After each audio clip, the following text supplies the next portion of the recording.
Hello everyone, thanks for tuning into Sin's Workshop. I hope you are all having a wonderful day. So today we are going to be reviewing Curse for the Homesick by Laura Brooke Robson. Once again, huge thank you to the publisher for sending me a copy of this book. It was unexpected book mail, and you want to know something? It was actually an unexpected delight. The book is non-linear, and I think for the purpose of the story, the non-linear aspect of it worked really, really well. So the story follows the romance between Tess and Soren and their kind of will they won't they relationship because they have a lot of baggage.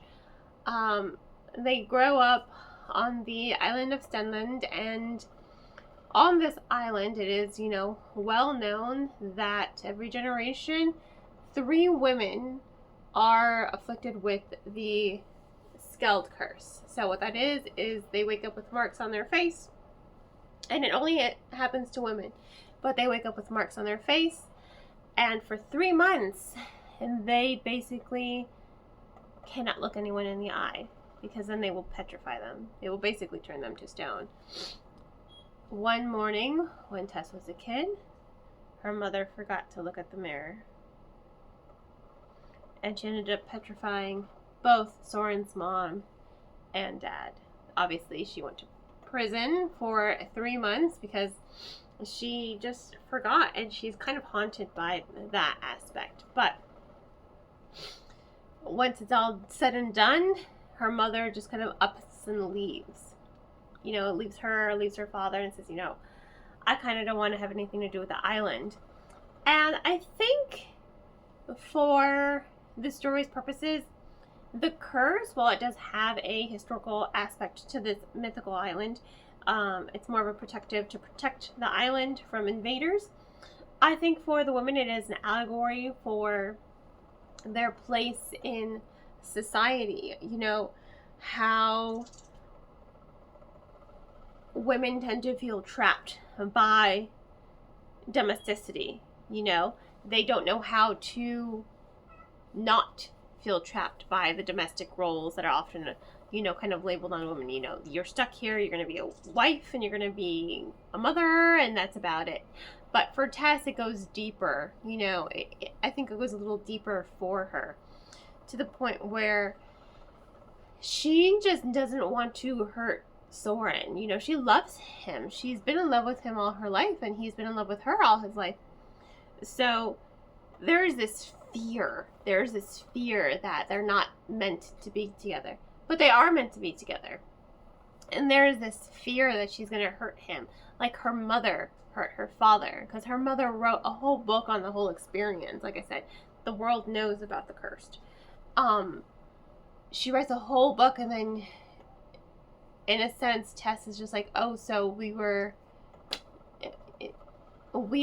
what was keeping you trapped. You didn't even think about leaving beforehand, leaving the island. And it's traumatic for her.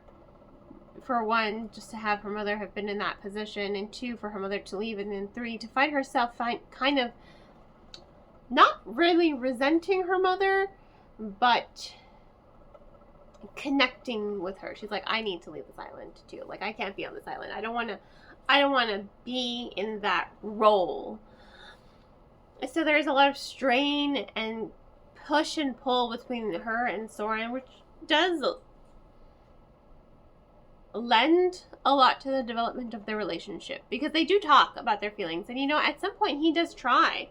I think that's really important to note. He does try because he loves her. He does try to leave the island. And you would think, with someone whose parents were taken from him at such a young age, you would think that he would want nothing to do with the island.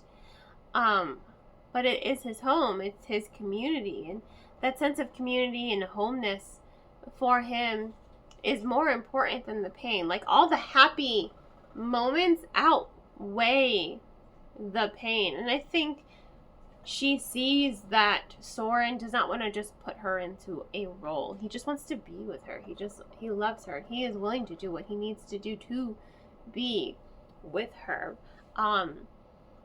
So she has to make peace with her inner turmoil. You know, you can't be in a loving relationship if you can't make peace with your own inner turmoil. And you can see that Soren has dealt with his inner turmoil just through the narrative, because it's all through Tessa's perspective. You don't really get to see Soren's perspective.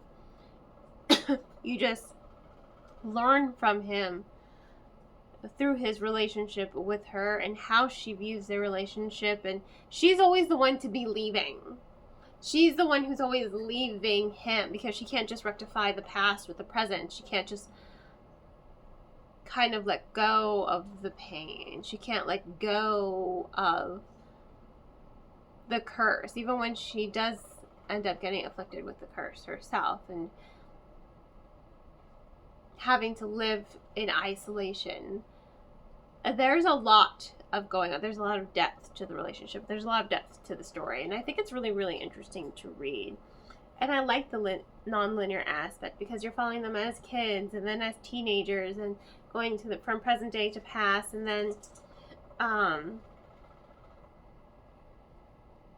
college, you know, after college, their life. So there is a lot of back and forth, and then her relationship with other people, and then his relationship with other people through her eyes, and you get to see that love that they have for each other.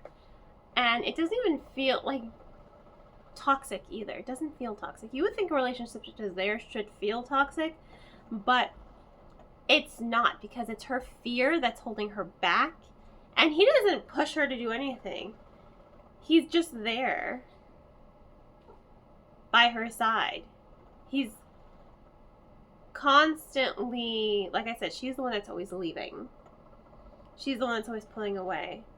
And yes, he lets her go because he doesn't want her to feel trapped. And I think that that's very important to note. And I think that's why their relationship in the end does work out, because he wants to be her person. He just wants to be by her side. He listens, but she's not the one who listens to him. So for her, it's a lot of inner reflection to move on and accept that, you know, maybe her home isn't so bad. Maybe all the good memories of her home are not so bad. Does the curse suck? Yes, it sucks. But when she's affected, she understands that the curse is what she makes of it. So her role as a woman is what she can make of it, so that she can be happy in here, inside, so that she can be in a healthy relationship and live up to her own expectations and not the expectations of other people. So I hope all that made sense. I feel like my notes were kind of like all scatterboxed here, because I was just kind of like writing everything that I felt and everything that I thought and everything that I was just like, oh yeah, that's an interesting aspect of the story. Why didn't I think of that? My notes on here are a little scatterbox. I hope this review made sense. If it didn't, I sincerely apologize. I just think it's a really interesting novel to read, and it was an unexpected delight. It's not a book I requested. It was just a book that arrived in the mail, and I was like, ooh, cool book. Thank you, HarperCollins, for sending me this book. I was pleasantly delighted to read it, and I really do recommend it. I really do think it is interesting. So, on that note, thank you all for tuning in. Please don't forget to like, subscribe, and share with our book loving friends. I hope you all have a wonderful rest of your day, and as always, happy reading.